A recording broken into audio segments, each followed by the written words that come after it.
Ginahasa at ibinahay umano na isang lalaking 30 anyos ang kanyang chatmate na 12 anyos lang. Arestado ang suspect na dumipensang hindi raw niya alam na menor de edad ang kanyang chatmate.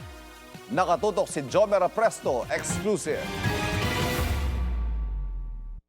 Kita sa CCTV ang pagbaba ng ilang tao mula sa sasakyan ng DSWD Taguig sa tapat ng Barangay 165 Pasay City pasado 1:00 ng hapon kahapon.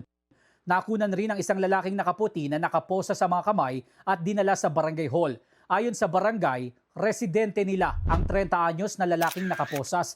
Hinuli siya ng mga otoridad matapos umano niyang ibahay at gahasain ang 12 anyos niyang chatmate.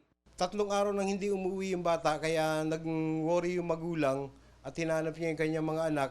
At noong mga pagkakataon na yun, bali nag-chat yung bata doon sa magulang at sinabi kung saan siya naandun ngayon. Agad humingi ng tulong ang magulang ng bata at nakipagkita sila sa isang convenience store kung saan hinuli ang suspect. Pero base sa investigasyon ng barangay, inakala ng suspect na nasa hustong gulang na ang biktima. Nagpakilala daw po yung bata na 18 years old pero hindi po alam nung suspect na yung bata pala ay 12 years old lang dahil malaking bulas po yung bata. Hindi po namin inakala na minor de edad yung bata dahil kung may mga ganun pong pangyayari, kung alam din po lang po namin, dapat barangay na po mismo ang umaksyon para maawat po yung ganung pangyayari.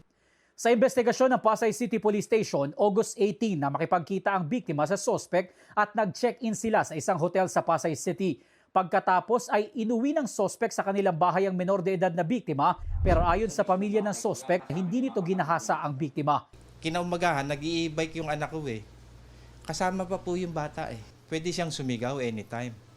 Kahit sa loob ng motel, kung nag-ano sila, pwede siyang magsalita doon. Kaya po walang katotohanan na sinasabi nila na pinuwersa yung anak nila. Sinubukan na umano ng pamilya ng suspect na makipag-areglo sa pamilya ng biktima pero desidido silang ituloy ang reklamo.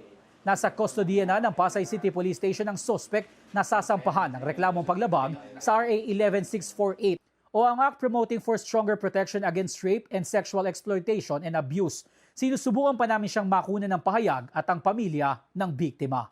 Jomer Presto, nakatutok, 24 oras.